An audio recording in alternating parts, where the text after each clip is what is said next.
living in Paris before it became a capital stand. In modern Paris, wide boulevards stretch in perfect lines. Stone facades rise uniformly above cafés and shops. The Seine flows calmly beneath elegant bridges. Landmarks dominate the skyline, and millions move through the city each year. Now remove it. Erase the boulevards. Remove the grand buildings. Silence the traffic. It is the year 1000. Paris is no longer a vast, organized capital. It is a compact settlement centered almost entirely on a small island in the river, the la Cité. Beyond it, there are scattered houses, patches of farmland, and remnants of earlier occupation. There are no grand avenues, no monumental skyline, no unified city. Instead, there is a fortified island, wooden houses, narrow paths, and a population measured in the thousands, not millions. This is Paris before it became Paris. Historical context: a city without a capital status around 900 to 1000 AD. Paris is not yet the dominant political center of France. The region is part of the West Frankish Kingdom, a successor state to the Carolingian Empire. Power is not centralized in a single capital city. Instead, kings move between various royal residences across their territories. However, Paris is gaining importance. In 987 AD, Hugh Capet is crowned king. He establishes the Capetian dynasty, which will rule for centuries. Paris becomes one of his primary seats of power, though it is still not the fixed capital in the modern sense. The city's importance is also shaped by earlier events. In the 9th century, Paris faced repeated Viking sieges, most notably the Siege of Paris in 885–886. These attacks demonstrated the city's strategic importance and led to stronger fortifications. By the year 1000, Paris is transitioning from a regional stronghold into a future political center. Urban layout: a city centered on an island. The most defining feature of Paris in this period is its geography. The core of the city is the la Cité, a small island in the Seine. This island is heavily fortified and serves as the primary center of population, administration, and defense. Stone walls surround parts of the island, and access is controlled through bridges. These bridges are not wide, open structures like today. They are narrow, often lined with buildings, and function as extensions of the urban space. Beyond the island, settlement exists, but is less dense. On the right bank, north side of the Seine, small communities are beginning to grow, particularly near trading areas. On the left bank, south side, there are monastic establishments and scattered dwellings. Large portions of what is now central Paris are not urbanized.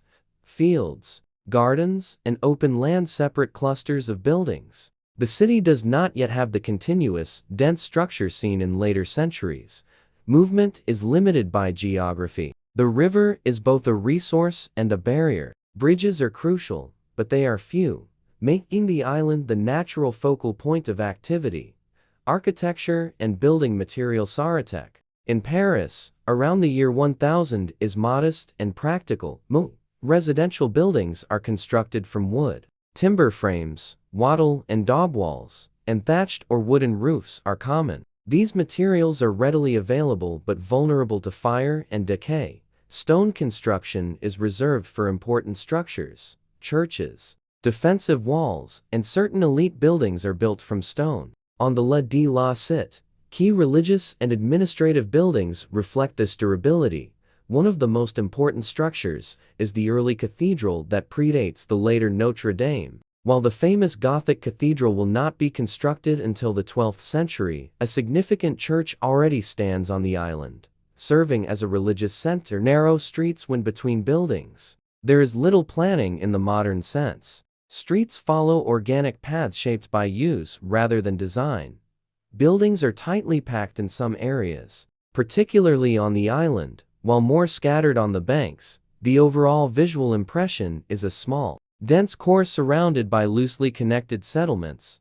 Population and social structure. Paris in 1000 AD is a relatively small town by later standards.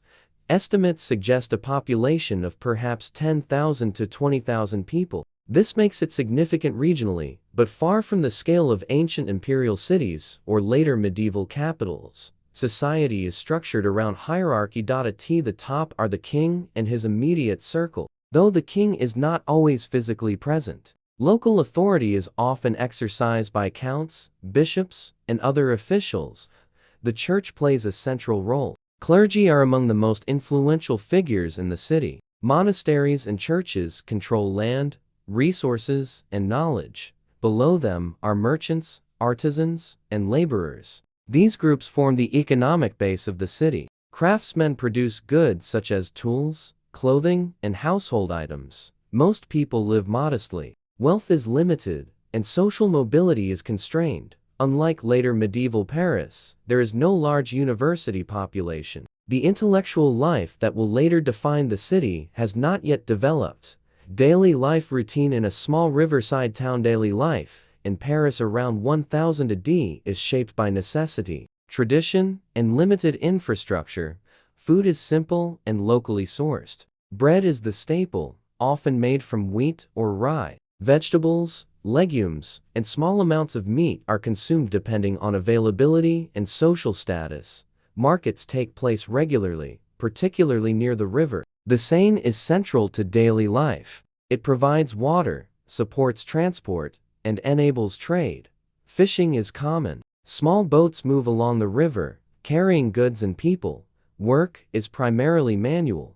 Artisans operate small workshops. Blacksmiths, carpenters, and bakers provide essential services. Farmers in surrounding areas bring produce into the town. Water is drawn from the river or wells. There is no large-scale water supply system like those of ancient Roman cities. Sanitation is basic. Waste disposal is inconsistent, and streets can be muddy and unclean. Disease is a constant risk. Life expectancy is relatively low. Medical knowledge is limited, and illness can spread quickly.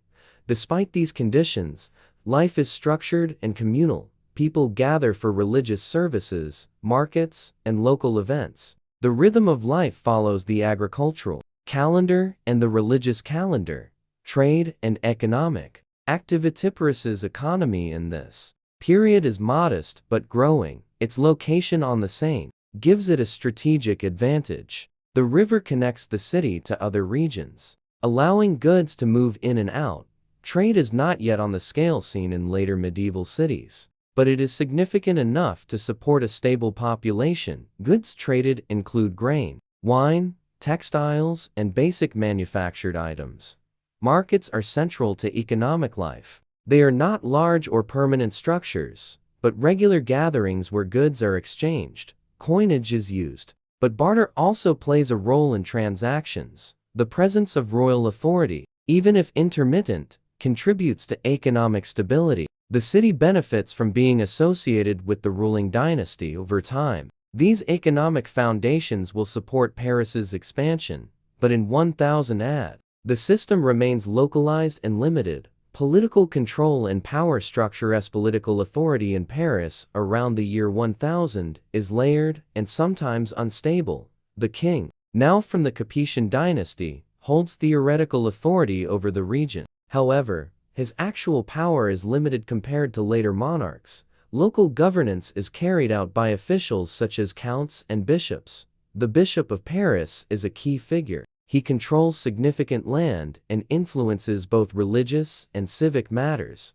Noble families also play a role, though their influence is less urbanized than in cities like Rome.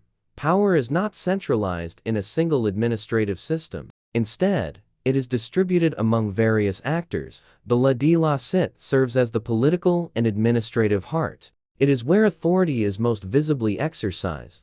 Over time, the Capetian kings will strengthen their control and make Paris their primary residence. But in 1000 AD, this process is still in its early stages. Religion. The defining force. Religion is central to life in Paris. Christianity shapes daily routines, social structures, and cultural norms. Churches are not only places of worship, but also centers of community life. They host gatherings, provide charity, and reinforce social order. Monasteries play an important role in preserving knowledge. Monks copy manuscripts, maintain records, and contribute to limited education. Religious festivals mark the calendar. These events bring the community together and provide structure to the year. The authority of the church is both spiritual and practical. It influences law, morality, and daily behavior.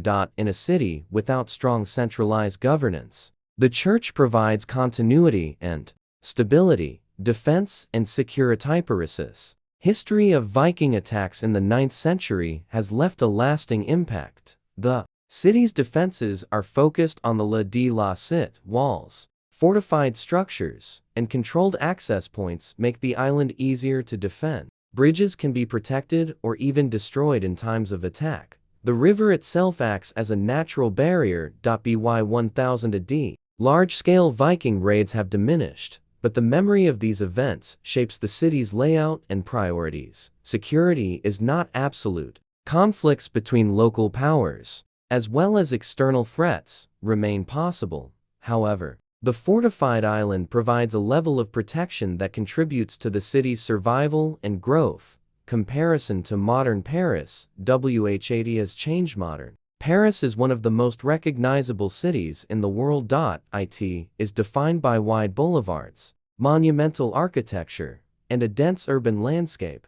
None of this exists in 1000 AD. The city is smaller, less organized, and far less populated. The La de la Cité remains important today, but it is no longer the entire city. It is just one part of a vast urban area. Landmarks like Notre Dame Cathedral, the Louvre, and the Grand Avenues are products of later centuries. Infrastructure has transformed completely. Roads, water systems, and buildings have been rebuilt and expanded. What remains constant is the geography, the Seine, the island, and the general layout of the land. These natural features continue to shape the city, just as they did 1,000 years ago. The beginning of a future capital. Paris, in the year 1000, is not yet a capital in the modern sense. It is a small, strategic settlement centered on a fortified island. Its population is modest. Its buildings are simple. Its influence is growing, but not yet dominant, and yet, the foundations are there. Its location on the Seine supports trade. Its association with the Capetian kings gives it political importance. Its religious institutions provide stability and continuity for the next centuries. These elements will combine to transform Paris into one of the most powerful and influential cities in Europe. The Paris we know today, dense, monumental, and globally significant, emerges from this much smaller, quieter beginning. To understand modern Paris, it is essential to see it as it once was, not a grand capital, but a modest riverside town, shaped by geography, survival, and the slow accumulation of history.